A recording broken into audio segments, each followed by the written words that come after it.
ကြည့်ကြရအောင် example sentence လေးတွေနဲ့ I am talking ငါစကားပြောတယ် you are listening မင်းကနားထောင်တယ်ဒါအတိတ်ပဲတူတူပဲ we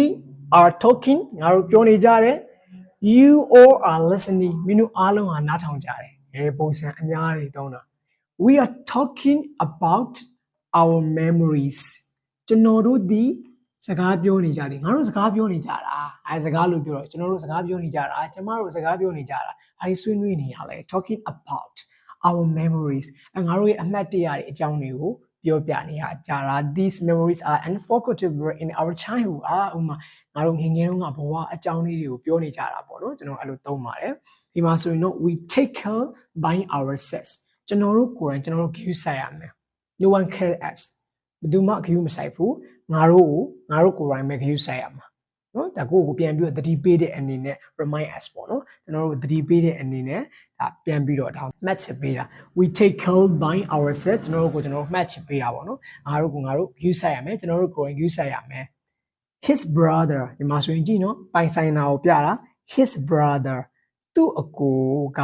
is ညီသူ့ကိုကညီဖြစ်တဲ့ her sister သူမနော်သူမကိုမဟုတ်ဘူးသူမကိုအမကိုသုံးလို့မရဘူးဒါကြတော့သူမ e ပေါ့နော်သူမရဲ့အမက is ဝေဝေသူမရဲ့အမကဝေဝေဖြစ်တယ်သူ့ရဲ့အကိုကတော့ညီဖြစ်တယ်ဒီမှာဆိုလို့ရှိရင်တော့ကျွန်တော်တို့ pronouns တွေကိုသုံးပြီးတော့သုံးသွားတဲ့စာကြောင်းလေးတွေနော်လုံးဝကိုသင်ခန်းစာရောစာကြောင်းရောနဲ့ဆိုတော့တွဲပစ်ပြီးတော့ပို့ပြီးတော့မှတ်မိသွားမှာပေါ့နော်လွယ်ကူသွားလိမ့်ပါမယ်ကိုယ့်ရဲ့ memory ကိုပြန်ပြီးတော့ပြန်ဖော်တာပေါ့နော်အဲ့ဒါလည်းလုံးဝကို easy ဖြစ်သွားမှာဖြစ်ပါတယ်ခင်ဗျာ they live with their parents in Naypyidaw နေပြည်တော်မှာသူတို့မိဘတွေနဲ့အတူတူနေတာ they သူတို့နေတဲ့ the live ဆိုတာ verb ပေါ့နော် verb ခန်းကြလို့ရှိရင်တော့ verb 1 verb 2 verb 3တော့မဲ့ tenses တွေကိုဥပမာနဲ့နှွေးပေးပါမယ်ခင်ဗျာ their parents in Naypyidaw နေပြည်တော်မှာနေကြတယ်နေပြည်တော်ဆိုတဲ့စကားလုံးကဘာ noun လေးလဲ proper nouns ဖြစ်ပါတယ်ဟုတ်ပါတယ် they live with their parents သူတို့ရဲ့မိဘတွေနဲ့နေတယ် they သူတို့ကနေတယ်အသုံးလေးကိုကြည့်နော် they သူတို့ကနေတယ် they are သူတို့ဤမိဘတွေပိုင်ဆိုင်မှုကိုပြတယ် my dog ဘသူရဲ့ခွေးလဲကျွန်တော်ရဲ့ခွေး waves is tail ခွေးကိုပြန်ညွှန်းထားတာခွေးက is tail သူ့ရဲ့အမီလီ waves လှုပ်ရမ်းနေ one I call it ကြားဘူးငါတို့ it တိရစ္ဆာန်လေးကိုပြန်ညွှန်းတာအဲ့သူ့ကိုငါတို့ကိုလေခေါ်တာကြားဘူးလို့ခေါ်လို့ရှိရင်လေအမီလီနှက်ပြီးတော့လာတာအဲ့ဒီအနေနဲ့သုံးတာဒါဒီ number 5 number 7 this shoe is mine that is yours don't take this shoe is mine ဒီဖနက်ကငါဟာ that is yours ဒါကငါဟာဟိုတာကမင်းဟာပြောချင်တာကဒီဖနက်ကငါဖနက်ဟိုတာကမင်းရဲ့ဖနက်ဒီအတွက်ကြောင့် that shoe is my shoes that is your shoes ဒါအရှိကောက်အတူကောက်သုံးတဲ့အခါကျတော့ကျွန်တော်တို့က this shoe is mine that is yours number 8အနေနဲ့ကတော့ I did the job mindset ငါလူကိုငါကိုယ်တိုင်လုပ်တာဒါဒီ I ကိုယ်တိုင်ငါကိုယ်တိုင်လုပ်တာငါကိုယ်တိုင်ဖန်တီးတာပေါ့နော်ဒါအသုံးလေးတွေပေါ့နော် don't look at yourself ကိုပြန်ကြည့်မနေနဲ့ is good looking ကြည့်ကောင်းပါတယ်အဲ့လိုသုံးတာပေါ့နော်ကျွန်တော်တို့ look at yourself look at yourself နော်သူရဲ့အသုံးလေးတွေက look at 88ကနဲ့ဆုံးထားတဲ့အချိန်မှာ look at it ကို look it ပေါင်းစုလိုက်တော့ look at don't look at yourself ကိုပြန်ကြည့်မနေနဲ့မင်းကိုပြန်ကြည့်မနေနဲ့ is good looking သိကောင်းတယ်ပေါ့နော်ကျွန်တော်သုံးလို့ရတယ်ချောတယ်ပေါ့ you can do homework by yourself မင်းလုပ်ရမယ်နော်အိမ်စာကိုမင်းကိုယ်တိုင်လုပ်ရမယ် not others တခြားသူအကူအညီမယူအောင်တခြားသူမလုပ်ရဘူးမင်းကိုယ်တိုင်မင်းလုပ်ရမယ် and then you can be the perfect အဲ့လိုလုပ်မှာပဲမင်းအောင်မြင်မှာ perfect ဖြစ်မှာနော်အဲ့ဒီအနေနဲ့သုံးလို့ရတယ် you can do you မင်းလုပ်ရမယ် homework အိမ်စာကို by yourself ဘယ်သူကိုယ်တိုင်လုပ်ရမှာလဲမင်းကိုယ်တိုင်လုပ်ရမယ်ဒီအတွက်ကြောင့်ကျွန်တော်တို့ဒီသင်ခန်းစာဥပမာရင်းနဲ့အတူတူသင်ပြီးသွားတဲ့အချိန်မှာ pronoun ဆိုတဲ့နာမ်စာနာမ်ရဲ့အစကိုသုံးတာဒီနာမ်စာအဲ့ဒီဟာမှာဒီကိုဤဟာကိုယ်တိုင်ဆိုတဲ့အသုံးလေးတွေငငယ်တဲ့အရင်းနှီးပြီးသားဖြစ်တယ်ပို့ပြီးတော့မှတ်မိလွယ်အောင်ဥပမာစာကြောင်းလေးတွေနဲ့ပြန်ပြီးတော့သင်ပေးတဲ့အချိန်မှာပို့ပြီးတော့အဆင်ပြေသွားလိမ့်မယ်စကားပြောအတွက်ကိုအထောက်ပံ့ဖြစ်သွားမယ်ဆိုတာကိုယုံကြည်ပါတယ်ခင်ဗျာ number 3အနေနဲ့ကဘာလဲဆိုလို့ရှိရင်တော့ adjective ဆိုတဲ့စကားလုံးဖြစ်ပါတယ် adjective ဒီဘာနဲ့ဆုံးလဲဆိုလို့ရှိရင်တော့ do နဲ့ဆုံးပါတယ် adjective နာမဝိသေသနသုံးလုံးမျိုးစကားလုံးဖြစ်ပါတယ်ခင်ဗျာဒီအတွက်ကြောင့် adjective what is adjective it is a word that is something to the meaning of a noun အဓိပ္ပာယ်ကိုပို့သွားအောင်ဖြည့်တဲ့အရာဒီ adjective လို့ခေါ်တယ် main ကလေးတော့ main ကလေးပဲဗာလဲလှပသော main ကလေး practical လှပသော main ကလေးတယောက်ဆိုတော့ a practical အဲ့လိုသုံးလို့ရတယ်လို့အိမ်တော့အိမ်ပဲအဖြစ်တော့အိမ်ကြီးတော့အိမ်ကြီးတဲ့အိမ်ပေါ့ house bed house ကြီးတဲ့အိမ်တိမ်ဆိုတော့ a bed house အဲ့လိုမျိုးသုံးလို့ရတယ်နောက်တစ်ခုကြောက်ရှုရှင်တော့တူတဲ့ခဲတံတော့ခဲတံဘာဖြစ်တာလဲတူတဲ့ခဲတံ short pencil တူတဲ့ခဲတံတစ်ချောင်းဆိုလို့ရှိရင်တော့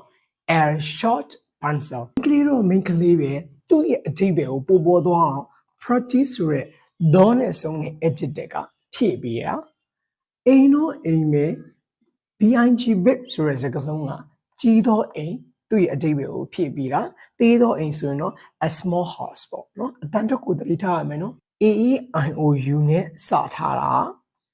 A ရဲ့ ANN ကိုသုံးဖို့သတိထားရမယ်အတန်းနဲ့ဆိုင် AN ကိုသုံးရမယ်တခြားသောတန်းနဲ့သုံးလို့ရှိရင်တော့ A ကိုသုံးပေးရမယ်ဒီအတွက်ကြောင့်အခါကားဆိုရင်တော့ကားတစ်စီးသို့တော်သူက expenses ဈေးကြီးသောကား EH နဲ့စထားတယ်အတန်အတွက်ဒီအတွက်ကြောင့် an expensive ကဈေးကြီးသောကားတကားအတန်စမစ an တဲ့ article သုံးပုံ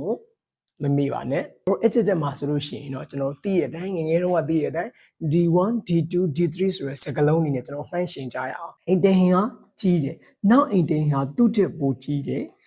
နောက်သုံးခုမြောက်အိမ်တိမ်ဟာအားလုံးထဲမှာအကြီးဆုံးနှိုင်းယှဉ်ပြထားတယ်နှစ်ခုရဲ့ရှင်ကျွန်တော်တို့သိတဲ့အတိုင်း ER နဲ့သုံးပေးရတယ်အများနဲ့ရှင်တဲ့အခါမှာ EST ထည့်ပြီးတော့သုံးပေးရတယ်ဒီမှာမှ BIB ပဲနောက်ဆုံးစကားလုံးရဲ့ရှေ့မှာ I ဆိုတဲ့တရာတစ်လုံးရှိတဲ့အခါမှာ BIG ပဲကြီးတော့နောက်ဆုံး B ကိုနှစ်ခါထည့်ရတယ် BIGGER ဘက်ကဖြစ်သွားပါတယ် O ကြီးတော့နောက်ဆုံးအမြင့်ဆုံးအကြီးဆုံးဆိုတဲ့အမြင့်ဆုံးအဆင့်ပေါ့အဲ့ဒါဆိုတော့ BIGGEST biggest လို့ထွက်ပေးရတာဖြစ်ပါတယ်နောက်တစ်ချက်ကတော့ PRETTY pretty Y ဆုံးတယ် Y ရဲ့ရှေ့မှာ B ရှိတယ် AEIU တရာတစ်လုံးမှမရှိဘူးအဲ့ဒီဟာမှာဘာပြောင်းပြရလဲဆိုရင်တော့ Y ကို I ပြောင်းပြီးတော့ ER ပေါင်းပေးရပါတယ် PRETTIER prettierနောက်ဆုံးစကားလုံးကြတော့ PRETTIEST prettiest အလှပဆုံးဆိုတဲ့စကားလုံးရရှိတယ်အသုံးလေးတွေကွာရဲဆိုတော့သတိထားရမယ်နော်အများအားဖြင့်ကတော့ EST ပေါင်းရင် degree 2 degree 3ဒါကအဆင့်နည်းနည်းပိုများတယ် D1 တဲ့ဒါကတော့ D3 ကတော့အဆင့်အမြင့်ဆုံးအဆင့်နောက်တစ်ခုအတန်အတွက်သတိထားမှာကတော့ careful beautiful dangerous စကားလုံးအတန်သုံးလုံးနဲ့အညီမျှတဲ့အတန်နဲ့အတူသုံးလုံးရဲ့အထက်မှာရှိတဲ့စကားလုံးတွေဆိုရင်တော့ကျွန်တော်တို့က EST ပေါင်းလို့မရပါဘူး beautiful လား beautifulness အဲ့လိုမရှိပါဘူး more နဲ့ most ကိုထည့်ပေးရပါတယ်ဒီအတွက်ကြောင့်ဥပမာ BEAUTIFUL beautiful ပိုပြီးလှပတော့ဆိုလို့ရှိရင်တော့ဘယ်လိုထည့်ရလဲ more beautiful ထည့်ပေးရတယ်အားလုံးထဲမှာမှအလှပဆုံးဆိုရင်တော့ MOST most beautiful အဲ့ဒီအသုံးလေးထည့်ပေးရမယ်ဒီအတွက်ကြောင့် adjective သင်ခန်းစာမှာနှိုင်းယှဉ်မှုအတွက် don နဲ့ဆုံးတာဒီ adjective နာမ်ရဲ့အဓိပ္ပာယ်ကိုပို့ပြီးတော့ဖြည့်ပေးတယ် D1 D2 D3 နှစ်ယောက်နှိုင်းယှဉ်ရင် degree 2 ER ဆိုတဲ့အဆင့်သုံးရတယ်အများထဲမှာမှတယောက်ကအမြင့်ဆုံးအသာဆုံးဆိုလို့ရှိရင်အသာလုံးဆုံးအဆင့်ဆိုရယ် degree 3 EST MOST most သုံးရတဲ့အရာ degree 3တွေကိုသုံးပေးရတာဖြစ်ပါတယ်ခင်ဗျာ adjective အမျိုးအစားတော့10မျိုးရှိတယ်တစ်ခုချင်းမှတ်နေစရာမလိုဘူးပေါ့နော်ဒါအသေးစိတ်သင်လို့ရှိရင်တော့ grammatically ရသွားလို့ရှိရင်တစ်ခုချင်းဘာတွေပေါ့နော် adjective အမျိုးအစားကိုသွားလို့ရဒါကကြတော့အဓိက point ကို short အနေနဲ့ကျွန်တော်တို့ကသင်တာဖြစ်တဲ့အတွက်ကြောင့်ကျွန်တော်ပြောထားပြီးသားဖြစ်တဲ့ nan တစ်လုံးရဲ့အဓိပ္ပာယ်ကိုပိုပြည့်အောင်ဖြည့်တဲ့အရာဒီ adjective လို့ခေါ်တယ်ဒီမှာဆိုလို့ရှိရင် Aunt is an honest schoolboy is an honest schoolboy ဟာကျောင်းသားတစ်ယောက်ပဲကျောင်းသားတစ်ယောက်မိန်းကလေးဆိုရင်တော့ school girl ကျောင်းသူယောက်ျားလေးဆိုတော့ school boy ကျောင်းသားကျောင်းသားတော့ကျောင်းသားဘာဖြစ်တာလဲရိုးသားတော့ကျောင်းသား adjective ကဖြစ်ပြီးတယ် I have a new car ငါမှာကားတစ်စီးရှိတယ် new ကားတော့ဘာကအသက်ဝယ်ထားတဲ့အသက်ကား its color is red အရောင်လေးမှန်သမျှ adjective သုံးလို့ရတယ်ဒီကြောင့် id ရအရောင်လေးဒီလေ red color အရောင်က red color အရောင်ဒီပါလေ adjective ဖြစ်တဲ့အတွက်ကြောင့်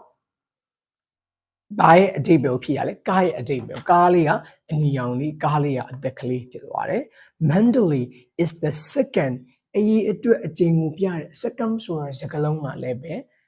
ဒါဒီအရေးအတွက်ထဲမှာပါတယ်အရောင်လေးဖြစ်တဲ့အရေးအတွက်တွေလည်း1 2 3ဆိုတဲ့စကားလုံးတွေဒီလည်း adjective ဆိုတာမှတ်ထားပါ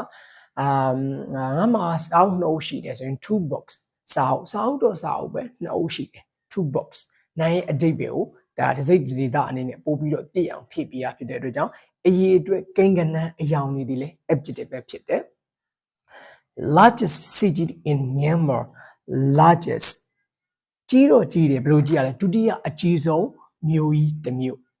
ဘယ်ကလဲ Mandalay ဒါဒီအများနဲ့နှိုင်းယှဉ်တာဖြစ်တဲ့အတွက်ကြောင့် largest degree 3 largest large ဆိုလို့ရှိရင်တော့ကြီးတော့ပေါ့နော်ဒီမှာဆိုရင်တော့ e နဲ့ဆုံးထားတော့လွယ်ကူ st ထည့်လိုက်အောင်မယ် largest largest အကြီးဆုံးပေါ့နော်ဒီကအကြီးဆုံးဖြစ်တယ်နာမ်ရဲ့အဓိပ္ပာယ်ကိုပို့ပေါ်သွားဖို့အတွက်သုံးတာဒီပါလဲ adjective ဆိုရဲနာမဝိသေသနဖြစ်ပါတယ်